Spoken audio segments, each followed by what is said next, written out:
Hi, my name's Kyle Katz, and my topic is the Super Bowl and how my experience was there. What's up, Kyle? How you doing? I'm doing well.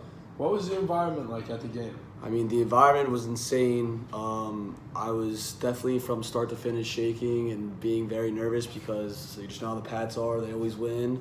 But the atmosphere was insane. The whole entire game was the craziest football game I've ever went to in my life. That's awesome. And have you been to a lot of football games in your life? Yeah, my dad has season tickets for the Eagles, so I've been to a lot of games. But that was definitely the most insane game I've ever seen in my life. Not gonna lie. That's awesome. And would you say this is the most prominent game you've ever been to? 100%. I mean, the offense was just crazy in the game. There was no defense. I mean, the score was 41-33. It was just score after score, no matter what. And I mean, by far the craziest game I've ever seen in my life. That's awesome. So, tell me a little bit about the crowd. You know, Eagles, Pats fans. Who was more? Who was less?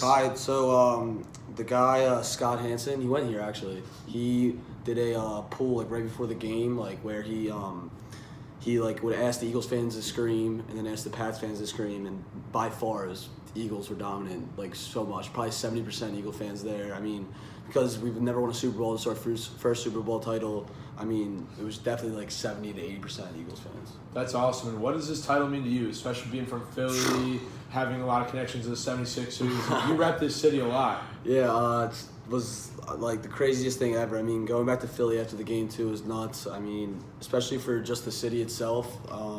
Everyone always complains, like Giants fans or any NFC teams are like, yeah, the Eagles have no Super Bowls, but like now I can't say that after that win. I mean, and to beat Tom Brady, the best quarterback to ever go down, and beat him on a strip sack also was just insane. Were you at all worried in their final drive after Oh my God. they had the sack and then got the ball back one last time? Yeah, I definitely was nervous just by how the second half was going. I thought it was a repeat of last year because last year the Falcons were up 23-8 or 28-3, and then the Pats came down second half and won the game.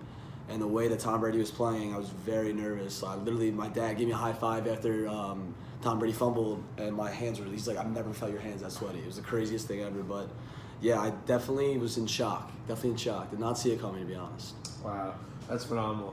So, we talk a lot about the game, things like that.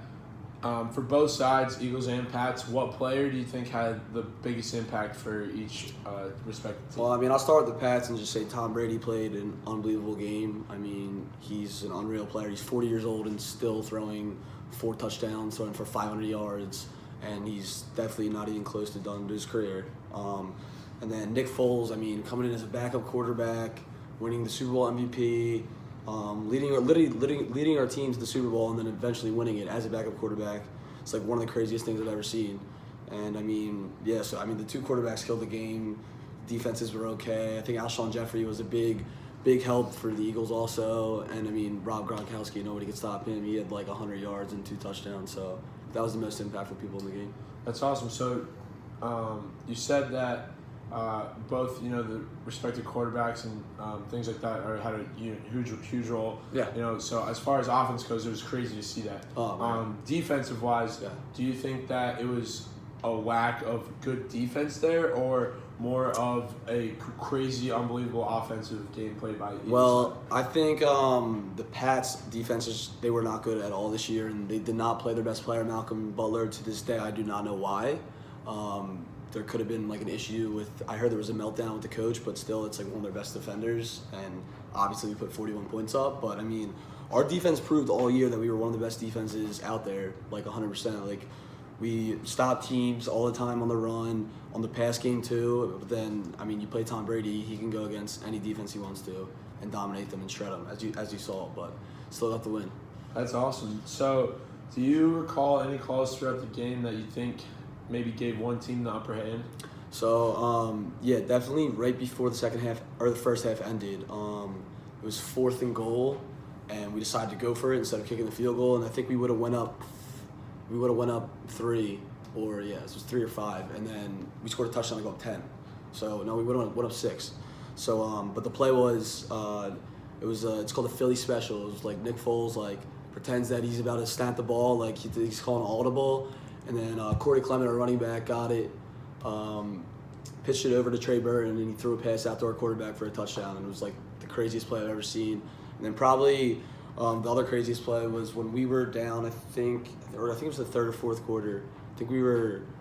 It was a drive that we were down, and we had to go to it on fourth down, and Nick Foles made a crazy play to Zach Ertz to get the first down, and I ended up scoring on that drive and winning the game. So that's awesome. So, Nick Foles comes in, he's backup quarterback. Carson Wentz having a phenomenal year, injury done. Nick Foles not tested, not having a great job as backup, whatever. What do you think their situation is going to look like next year? Is it going to be Foles? Is it going to be Wentz? Are they going to trade Wentz? What situations are we looking at? I definitely think that Carson Wentz is our quarterback, no doubt in my mind. Nick Foles did an unbelievable job as a backup, but that is his job, and that was his job, and he did the right exact thing. I mean, last year Nick Foles was on the Rams, or 2 years ago, and wanted to retire. He was ready to retire. He thought that his career was over. But, he loves Philly, and he's been an unbelievable quarterback in Philadelphia. And, I love the man, but I would love to still have him as a backup because I believe that Carson Wentz will be our quarterback. And if we can, maybe trade Foles for something, you have to give him up a lot because we have him for another year. And you never know what's going to happen with Carson Wentz as a running quarterback because towards ACL, it could happen again. You never know. So we need a good backup. We cannot have a good backup to make it back to the Super Bowl. So being that you think Foles should go ahead and go back to being backup and Wentz should get the starting job next year, what do you think emotions Foles is going to feel about that? Do you think he's going to ask to get traded maybe to a team who needs an A1 quarterback, things like that? The interview that I saw from him after the game, obviously he's happy as can be, won Super Bowl MVP. He's not thinking about that right now, but he definitely didn't seem like he was like, hey, listen, you know what? Philadelphia has done a great job for me. I was about to retire, came in here. I love being a backup for Carson. He's great friends with Carson. They have a great connection. I think if anything, Carson's more salty than Nick Foles will be in anything because Carson Wentz was the face of our organization, tears his ACL. Everyone thinks the season's over. Nick Foles takes over, wins the Super Bowl, gets Super Bowl MVP, and I think we don't trade him and he is our backup. I don't really think it's a problem. I think he's going to be fine with it. If he does have a problem, it's a great way for us. We have him for one more year to trade for value, maybe get like a first-round pick. We need a cornerback. Maybe the Browns will take him. We can get Saquon Barkley. I'm throwing crazy ideas out there, but yeah, I don't know. I want to keep him just the way that he played and his heart, but if he wants to go, I completely understand. So to build off of that, like you said, maybe trade for value, things like that. In the offseason, what kind of move would you like to see the Eagles make to try to make a run at the Super Bowl again? Whether that be prospects in the draft or someone already in the NFL. Yeah. Okay. Obviously right now we don't have a good draft pick, so I'm not really worried about the draft. I'm more worried about our defense and our cornerbacks and our linebackers.